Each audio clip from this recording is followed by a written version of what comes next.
Hello students, welcome to this session. In this session, I'll take you through the questions that were presented to test takers in the actual JIPMAT 2025 paper, and I'm going to take you through the verbal ability and reading comprehension section of this exam. So we have these questions here in the order in which they were given to test takers. We begin with the first one. The directions are pick the odd one out from the following options. So what can you see here? Strip off, strip away and strip against. So all of these are phrasal verbs. Okay, and the question asks us to go for the one which is odd. So in order to answer this question accurately, you need to know the meaning of each of the ones that are given to you, and all of them have been formed from the common verb strip. Okay, strip, the first one is strip OF. Now, strip OF and strip OFF may appear to be similar, but no, there is a difference in the meanings of them. A few of such phrasal verbs that are given as options in these kind of exams could also be those that don't even exist in the English language. So we have to be careful. One, we need to know what they mean, and two, we need to also know whether such a phrasal verb exists in the English language or not. Okay. So what does strip off mean? Strip off means to deprive someone of something. What does strip OFF mean? Strip off. Strip off means to remove clothing or layering of any kind. Strip away. Strip away is to gradually remove something. So we find that there is some commonality in 1, 2 and 3, and because of this we need to eliminate them. We will get the answer by doing so, which is strip against. Strip against is not a valid phrasal verb as such, and so this is the odd one in this question. Okay, each question, as you can see, gives us a different task, and here the task is to pick the antonym of the word colossal. So what is the first step? The first step is to know the meaning of the word colossal and then to think of something which is the opposite of this. So colossal means something which is huge, which is very, very large. We say the dinosaurs were colossal beasts. The opposite would definitely be something which is very small. Okay, the options: epic. Now epic does not mean small or tiny. Rust is something that layer that forms on metals which leads to their degradation is not the answer. Yes, tiny is the exact opposite of colossal. So we get the answer in option 3. And vast is something which is very expansive and huge. So in some remote sense, colossal and vast could be synonyms of each other. And we have to be careful, because when we are presented with these kind of questions, these kind of vocab questions where the task or the expectation is to mark on a word which is the opposite of the word given, then a synonym is also introduced among the options, and this is what we have to be careful about. Okay, so colossal is something which is huge and the opposite is tiny in option 3. Question number 3 now. Choose the correct meaning of the underlined word. Now we have a sentence and a part of the sentence is underlined. We need to find out the meaning from the options. So students are allowed only one reset, not reset, resit. Okay. So what does only one resit mean? We have to take a look at the options and decide. Is it to take rest? Is it to do creative work? Is it to take an exam again, or to do research on a topic? Well, students and exams are connected, and therefore students are allowed only one resit means students are allowed to take an exam only once again. That's the idea. So we go with option 3 and eliminate the remaining. To take rest, to do creative work and to do research on a topic are not what the underlined part of the sentence means. Okay, so option 3 is the correct choice for this question. Pick the antonym of the word entreaty. So once again, we are faced with the same kind of question where the requirement is that we need to first understand or keep in mind the definition of the word that's given to us, and then look at the options and decide what could be an exact opposite. Okay, so because these questions are standalone vocabulary questions, we have to be careful. When a word is used in context, to some extent, it makes it easier for us to understand what it may mean. But when words are given to us the way they are given here, when they are not a part of any context, they are standalone words, then we have to be careful. We have to keep in mind the many antonyms and synonyms a word may have. Okay. So, the word that's given to us is entreaty. Now, what does entreaty mean? Entreaty means an earnest request, a plea, and the opposite is what we have to decide by taking a look at the options. The first choice says immense. Immense is too much. Okay, immense is not correct over here, so we eliminate it. Then we have command. Entreaty is request and command can be the opposite. Yes, that's the answer. The third one is request. I told you earlier itself to be careful because this is a trick choice. It gives us a synonym, a word which is similar in meaning to the given word, and if we are not careful, we may fall for this choice. So, we have to eliminate any synonyms or words that have a meaning similar to the one that's given to us, to the word that's given to us. Hatred. Now, hatred is extreme dislike and it does not match up.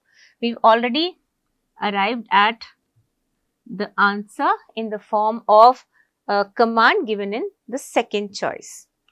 Below are given alternatives to the underlined part of the sentence which may improve the sentence. Choose the correct alternative. So, we have a sentence here and as you can see a part of the sentence is underlined. The task is to choose that option which contains a group of words which we need to substitute in the place of the underlined words so that the idea becomes grammatically and logically correct. Some forms of feminism have been criticized for take into account only white, middle class and college educated perspectives. So, for take into is clearly incorrect because that's what the directions have also told us.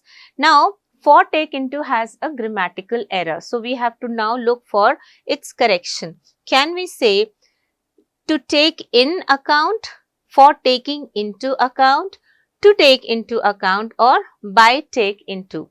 Now, we have to be careful because when we are given words, although in different forms, but the words in themselves are the same, then we get confused. So, let's apply each of these phrases to the part that is underlined and read the sentence and then decide.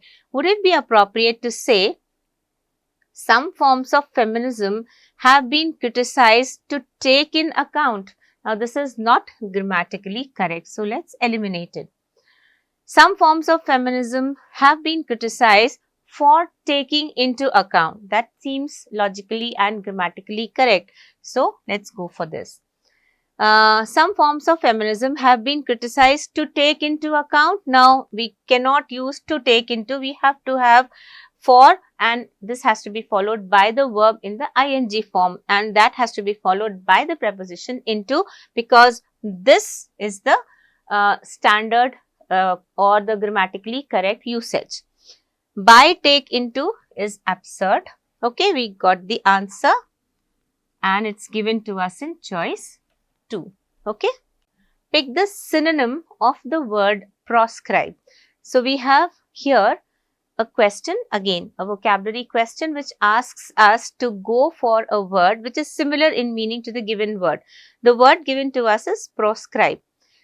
Proscribe appears to be similar to the word prescribe, which we come across and hear and use quite often. But proscribe and prescribe are two different words which have different meanings. So, please do not get confused with any such words which may have some kind of similarity in sound or spelling. Okay, so first, what does proscribe mean? Proscribe means to ban something. Okay, and it is the opposite of prescribe, which is to recommend something for usage. The choices, one says torture. Torture is not related to it, so we eliminate it. Forbid, progressive and elemental. Elemental also doesn't make sense. Progressive and forbid. I've already told you what it means. It means to ban and forbid are similar to each other. So, this is the answer, and progressive can also be eliminated. Progressive is something which is advanced, which is very sophisticated, and it's the opposite of something which is backward or narrow-minded. Okay. From the following four alternatives, choose the one that can be substituted for the given words or sentence. One who is indifferent to pain or pleasure. So, we need to go for that one single word which we can use in the place of this entire phrase or sentence. One who is indifferent to pain or pleasure. So, we need to know the meaning of the word which we will go for, which should mean one who is not affected by pain or pleasure, which means the person is not affected by any extreme of emotion, negative or positive. Eccentric. Eccentric is somebody or is used to describe somebody who has some unusual behavior or who has some kind of craziness in his or her behavior. So, this can be eliminated. Philosopher is a person who has a different kind of thought process, and this also doesn't match up.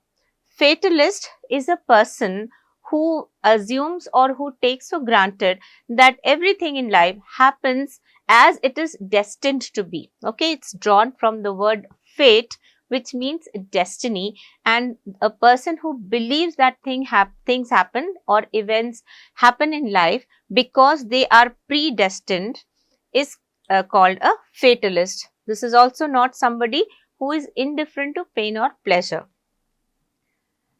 We have stoic. A stoic is a person who is not affected by either pain or pleasure and maintains that kind of calm or equanimous attitude throughout in all kinds of adverse or happy situations. So, we have the answer here in option 4. Okay. In the question, the sentence has two blanks, each blank indicating that something has been omitted. Choose the set of words for the blanks which best fits the meaning of the sentence as a whole. So, here's a sentence, and as you can see, there are two blank spaces. So, this is a two fill in the blank question, and following our options, each of them have two words. Okay, we need to go through the idea and then decide that pair which can be used to complete the idea in the sentence in the order in which the blanks have been created in the sentence. Okay, so the first thing is always to go through the sentence to understand what the author has to convey. The dash of new projects in the energy sector is dash not only on low cost or profitability of the project, but also on sustainability. Okay, so something of new projects in the energy sector is dash not only on low cost or profitability of the project, but on sustainability. So, we need to choose that word from among the choices for the second blank, which can be followed by the preposition on. Okay. I hope you've got the idea. The reference is to something related to new projects in the energy sector and something which has some relation with low cost or profitability and also sustainability or long-term usage. So, let's go with the first blank and look at all the words that we have been given for the first blank. So, in option 1, the word given is planning, in 2, occurrence, 3, initiation, and 4, starting. Now, try to fill the blank with each of these words one by one. The planning of new projects, the occurrence of new projects, the initiation, or the starting. Now, the planning is vulnerable on. Now, vulnerable cannot be followed by on. So, we have to eliminate this word and therefore the entire choice. The next one, the occurrence of new projects. Do new projects occur on their own? Do they happen on their own, or they are planned and something goes into it, some human effort goes into their execution, their planning, etc. So, occurrence is not suitable for the first blank, and this makes the entire choice unsuitable. The third one, the initiation of new projects. It makes sense to say the initiation of, and the fourth option has the word starting. The starting of new projects. So, initiation and starting more or less mean the same. So, we can also consider starting to be a possible filler for the first blank. Now, let's decide what the correct or the exact option is by going to the second blank. The initiation or starting of new projects in the energy sector, do we say is dependent not only on or possible not only on? One is that dependent on makes logical and grammatical sense, and possible is neither grammatical nor logical. Is possible not only on? One, possible cannot be followed by on, and this should be the reason why we eliminate 4. Okay, so the correct choice is option 3 with the words initiation and dependent. Okay. Out of the 4 alternatives, choose the one that can be substituted for the given words of phrase. And what is the phrase? Misappropriation of money. Now, it is misappropriation of money or misappropriation of funds, as is also commonly used. The choices are robbery, embezzlement, theft or fraud. Which are the words we eliminate, because all of them have something to do with some kind of deception or some kind of negativity is involved in each of these words. Now, fraud is something which is deception of any kind. It's a general or broad term, and we cannot consider fraud to be a substitute of misappropriation of money or funds. So, fraud could be something that involves any kind of cheating in any aspect, any area. So, this is not relevant. Theft. Theft means stealing, and misappropriation and stealing are not the same. Then we have a robbery. Robbery is forcibly taking something from somebody and forcibly taking something by someone which does not belong to that person. So, this is also not correct, because here we have misappropriation. So, the correct answer is embezzlement. When there is some kind of misuse or misappropriation of funds, the term that is used is embezzlement. Okay, so remember this word. The correct answer is choice 2. Choose the correct meaning of the phrase or idiom from the given options. Where discipline is concerned, I put my foot down. So, what do we have? We have an idiom. The one that's underlined is actually an idiom.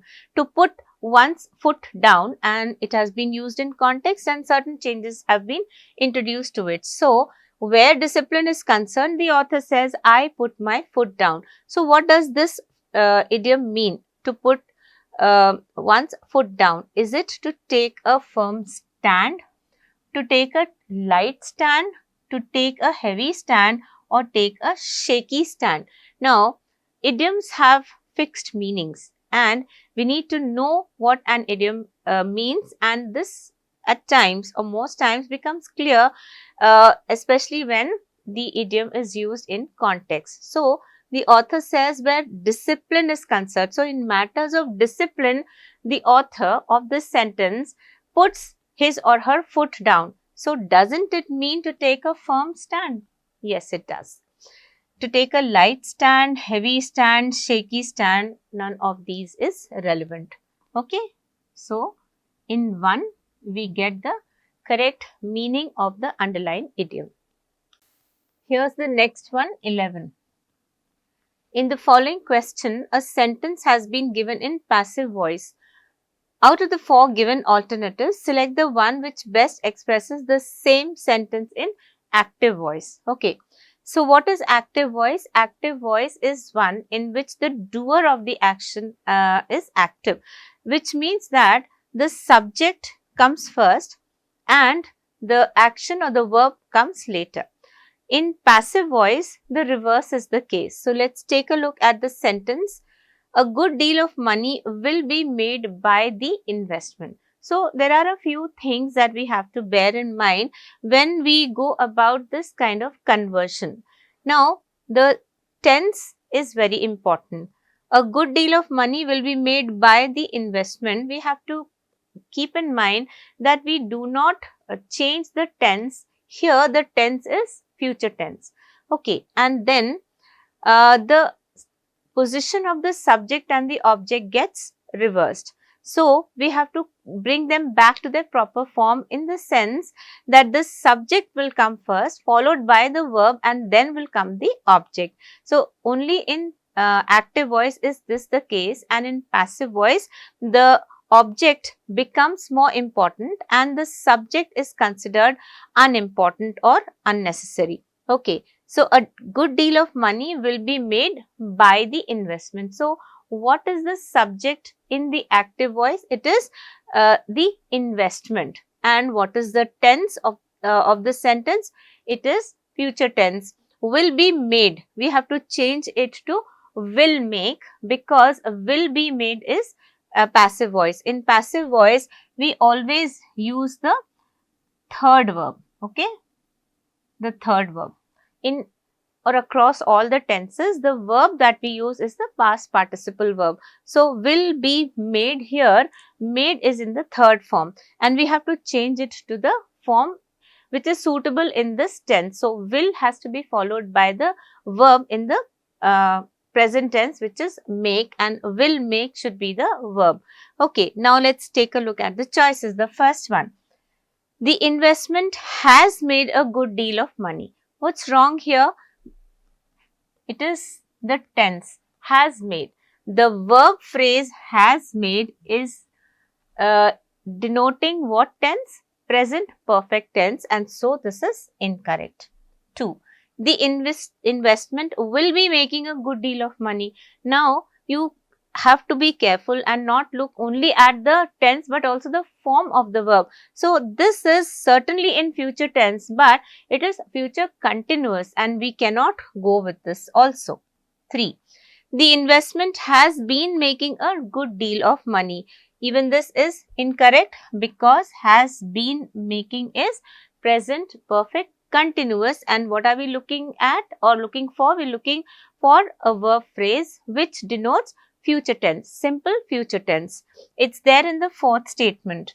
The investment, which is, I told you, the subject of the sentence, will make is the verb phrase which denotes the future tense, and then we have a good deal of money, which is a phrase indicating the object of the sentence. Okay. So, what's the correct answer? It's option 4. A good deal of money will be made by the investment is passive voice, and the investment will make a good deal of money is in active voice. Identify the error in the sentence given below. Education is an instrument which imparts knowledge and therefore indirectly controls power and narratives. So, where is the error? It's right here in the first part. Okay, and we can eliminate the remaining. I am sure you also may have spotted this error. Education is an instrument. So, what's wrong here is the incorrect article. We need to change it to an, because the word or the noun instrument begins with I, which is a vowel and also gives out a vowel sound. Education is an instrument, and therefore A, which is given here, is incorrect. Okay, so 1 for this question, right? Question number 13. Identify the error in the sentence given below. So here too we need to take a look at the sentence which is split into parts and is spread across 4 options, and we have to spot the error. After knowing truth, they took the right decision in the matter and punished the real culprits. After knowing truth, they took the right decision. I don't find anything erroneous in this. They took the right decision in the matter also is a correct phrase, and punished the real culprits. There's no problem with the part that's given in the 4th option, because took is in past tense and so is the verb punished, and therefore we find that there is parallelism in the 2 verb forms. The error is in 1. Okay. Now, where is the error and how do we correct it? After knowing truth. So,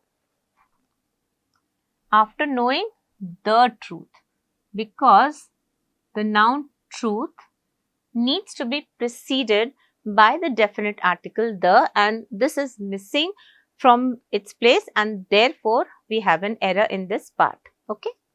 Pick the word with the correct spelling. Now, the same word has been given across all the 4 options and it is not spelled correctly in 3 of the 4 options. It could be a bit confusing. So, the best thing is to write the meaning, the spelling of the word, and this will then help you because you can then check against the option in which the correct version has been given. So, let me write it out for you. L-I-E-U-T-E-N-A-N-T.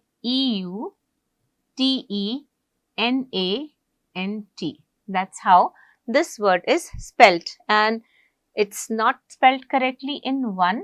It's there in 2, and we eliminate the remaining. Okay. So, while it is pronounced as lieutenant, it's not spelt this way. Okay. So, we go with the spelling that's given in option 2. Choose the correct meaning of the proverb or idiom from the given options. Not to mince matters. So, what does it mean? Not to mince matters.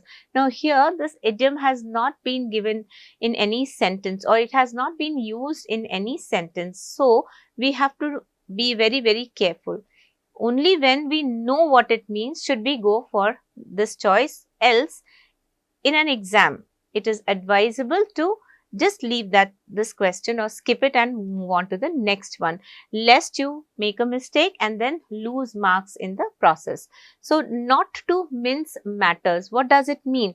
Does it mean to be at ease, to not confuse others, to not interfere in others' affairs, or to speak out plainly? Well, when somebody says, I don't mince words or mince matters, the person implies that the person has a habit of speaking out plainly. So, we go with 4 as the correct answer and the others can be eliminated. Okay. I hope you're getting it. We now come to question number 16, and this question asks us to pick the synonym of the word callous. So, we have a vocab question, a direct vocab question, and here we need to first know what callous means and then look at the options to find a synonym of the same word, a word which has more or less the same meaning. So, first, what does callous mean? Callous is somebody or is used to define or describe somebody who is very cruel, who is not concerned about the feelings of others, or who does not have any sensitivity towards what others feel. Okay. So, we go with the choices now. 1 is passive. Passive is used to describe somebody who is not active, and this does not match up. Careless and callous are also not same, because careless is a person who is not careful, makes mistakes, a person who does not focus on or does not pay attention to what he or she is doing. But we cannot consider careless to be the same in meaning as callous or cruel. Okay. Cursed. Cursed also is not correct. We go with insensitive, which is given in option 4 as the answer. for this question. Okay. Choose the option which best replaces the underlined phrase. So, here's a sentence and a part of the sentence is underlined. First, go through the sentence, understand the idea and then decide what should replace the underlined part. Happy is the man who acquired the habit of reading when he is young. So, we find that this sentence conveys a general truth or a fact and the tense of the sentence is important. What is it that gives us an idea of the tense? The verbs, of course. So, happy is followed by the verb is, which is in present tense, and we have another such similar verb here. So, this tells us that the entire sentence should be in the present tense. The part that's underlined is who acquired, and who acquired, this phrase where who is the relative pronoun and acquired is the verb, we know that acquired is in the past form or it is the past form of the verb acquire, and which is why there's an error here. So, who is related to the man, to the noun man. Okay, let me mention it here. It is also called the antecedent noun because the relative pronoun is related to the antecedent and which is in this case man. So, happy is the man. Now, who, the part that begins with who is called a relative clause and the relative clause gives information about the antecedent noun. The tense therefore should be maintained the same, and when the verb form has been changed from present to past tense, we understand that there is a tense inconsistency in this sentence. Okay, so we have to change the verb and make it in the present form, which is acquires. Now, why do we change it to acquires and not acquire? That's because the noun man is singular and acquires is also a singular verb. So, with this explanation, I hope the choice will not be difficult to identify. One has who acquires, so this is the correct answer. Which was acquiring is not right. One was acquiring is past tense and we cannot use which, the relative pronoun, to consider or to talk about man because which is only used for non-living entities, okay, or even for animals. Who acquire, I told you why we cannot use who acquire because it is a plural verb and the noun man is singular. The verb refers to the man which is singular, so the verb should also be in the singular form. Who has been acquired? Well, happy is the man who has been acquired the habit of reading is not just illogical, but there's a problem with the tense also. Has been acquired is the passive form of present perfect tense. Okay, and what do we need to do? We need to introduce the verb in the present tense form. Okay, so we know why choice 1 is meaningful. Okay. In the following question, a sentence has been given in direct speech. Out of the 4 alternatives suggested, select the one which best expresses the same sentence in indirect speech. So, here's the sentence and we have this sentence in direct speech. So, we have Preeta said to me. What is Preeta? Preeta is the subject of the sentence, said is the verb and me is the object. Okay, we have to win this trophy. Now, whenever we change from direct to indirect, we need to introduce the reporting verb. Among the choices which you may have taken a look at by now, the reporting verb is consistent throughout, which is told. Okay, so Preeta and me as well as told are there in all the 4 choices. So, from this we cannot decide which is correct or which is not because all of them have the same phrase. Preeta told me. When we change direct to indirect, we need to introduce the word that also, which is also there in all of these choices. we have to win this trophy. Now, Preeta told me that, do we say we have to, they have to win that trophy? When Preeta said something to the person or the object, which is me, it indicates that Preeta is including herself along with the object, and which is why she says we. So, we cannot consider they, which is third person. Okay, so third person pronoun cannot be introduced, and therefore this is erroneous. In addition to that, the verb which is have here should change to had, and it has remained the same, which is also another reason to eliminate choice 1. The second one, Preeta told me that we. So, we is correct. Now, the fourth choice also has they. We can eliminate the fourth choice also without wasting a lot of time. So, we had to win that trophy, or we have to win that trophy. I have also told you why have cannot be used, and because in option 3 have has been retained, 3 can be eliminated. So, we get 2 as the correct answer.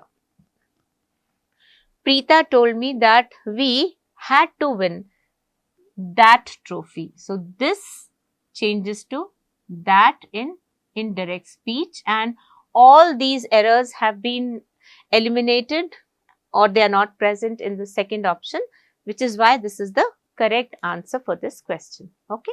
Pick the most appropriate punctuation mark for the following sentence. Now, punctuation marks are very important, and in today's times when we depend so much on these tech tools, we in effect overlook punctuation marks.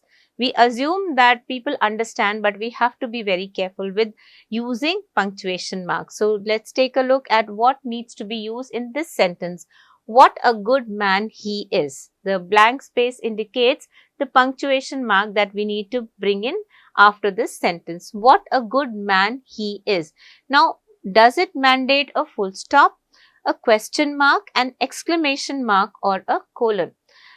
What a good man he is that kind of phrase which comes out spontaneously. So, we call this an exclamation, and this has to be followed by, or we call it an interjection, and any interjection either as a single word or as a group of words has to be followed by an exclamation mark. So, we eliminate full stop, question mark and colon and go with an exclamation mark. Okay. So, what's the answer? The answer is there in choice 3. Okay. In the following sentence, find out which part of the sentence has an error and select the appropriate option. The patient died despite he had received the best medical help from the hospital staff. So, the patient died. Is there any error here? The patient died, there's nothing wrong. And because there's nothing wrong in this, we have to eliminate this choice. I hope you're keeping track of the directions. Despite he had received. Now, this seems erroneous. I'll come back to it and tell you why. The third part is, or the third option has the part, the best medical help. There's nothing wrong in this part. So, we eliminate it. And the fourth part says, from the hospital staff. So, the patient died despite he had received the best medical help from the hospital staff. So, even this part is correct, and we eliminate the fourth option as well. So, we know that there is an error here, and which is why 2 is the correct option. Now, where is the error? What has gone wrong in this part, or what is that element of grammar that has created this error? Despite he had received. So, what do we do? Despite receiving the best medical help, the patient died despite receiving, or in spite of receiving, or though he had received. So, there is some problem in this part, and which is why this is the correct answer for this question.